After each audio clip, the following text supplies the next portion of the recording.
other than sunlight, which can be fatal to them.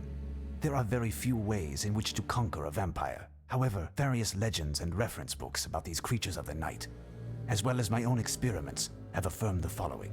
Firstly, vampires detest the smell of garlic. This preventative measure, used in a good number of regions subject to the depredation of these creatures, is omnipresent in the folklore of these aforementioned regions. Secondly, vampires cannot endure the fact that they cannot see their reflection in a mirror. This optical effect, which I feel confident I can witness, strikes them like a club with the vacuity and aberrance of their existence. Thirdly, some storytellers mention an irrational fear of running water, as well as a specific vulnerability to silver bullets. I have not been able to test and validate these theses. In fact, during the half a lifetime that I have dedicated to the research and annihilation of these creatures, I have only had as true recourse 3 weapons which have proven decisive. The crucifix foremost. Brandished with conviction, it fights off these creatures and prevents for a moment all attacks from them. Next, holy water. It serves to inflict wounds on the creature because it burns its flesh like acid. Lastly, a wooden stake is the final instrument of destruction.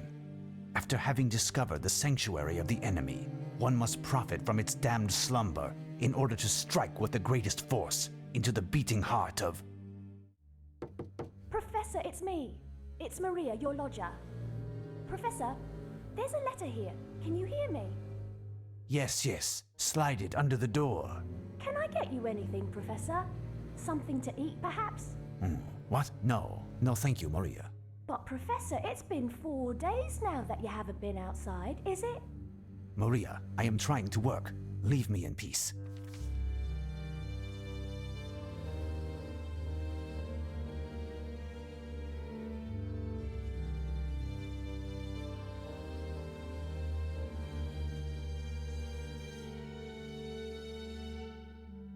My friend, how can I allow you to leave? And what will become of you? I should have been in your place in this cursed castle and been destroyed by the one whom I have chased for years. You've had Mina. Poor thing. What grief I will cause when I shall tell her the news. There isn't a moment to lose.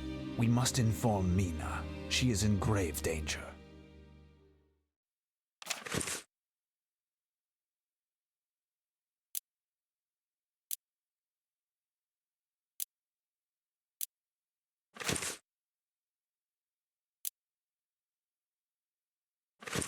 Come in, Professor.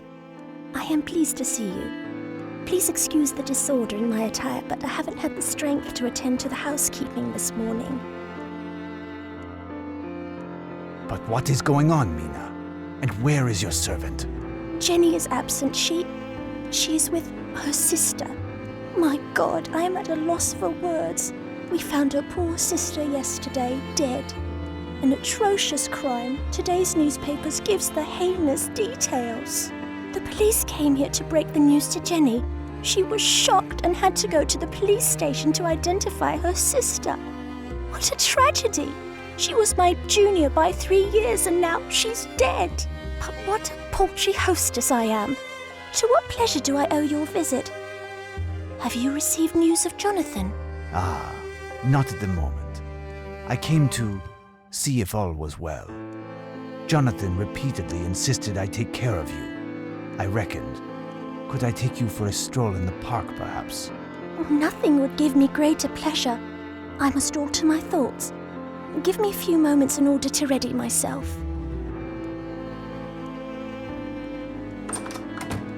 I did not have the courage to break the sad news to her, but it must be done sooner or later.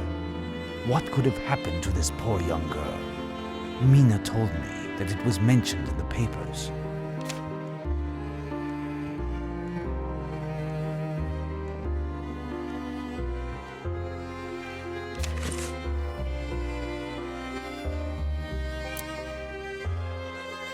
Vampires possess numerous powers, such as uncommon physical capabilities and the ability to transform into bats.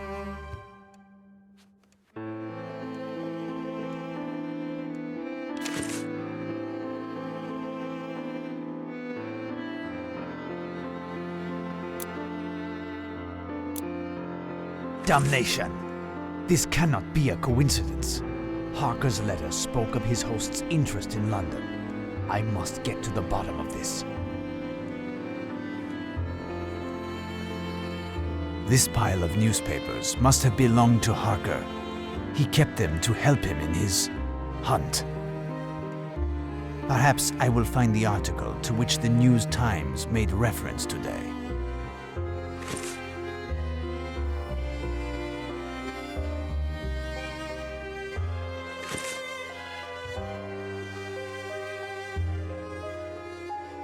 These articles surely contain some clues which will permit me to discover where the perpetrator of these wrongdoings has taken refuge.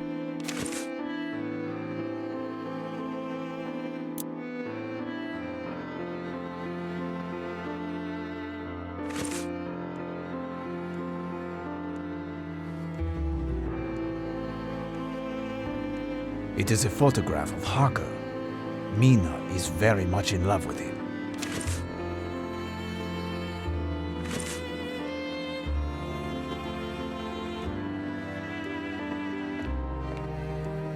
Harker's map of London, quite detailed. These articles surely contain some clues which will permit me to discover where the perpetrator of these wrongdoings has taken refuge. That's where the corpse of Jenny's young sister was discovered. And that's the direction which the aggressor took to escape. Ah, here is the spot where McAllister was found lying under a porte-cochere. And that's the direction which the aggressor took to escape. Here is the Melfords building. And that's the direction which the aggressor took to escape.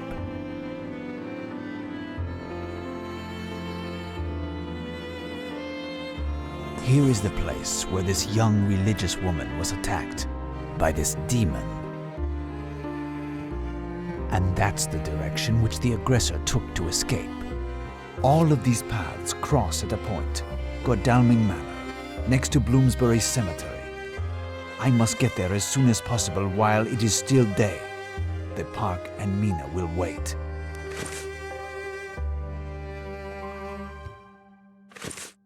My dear child, I had forgotten some urgent business that calls me elsewhere in London. We aren't going to the park. It is only postponed for the time being, but I would like you to do something for me. Could you please find me a dozen bulbs of garlic from one of the markets? Bring them here and hang them near the windows. Near the windows?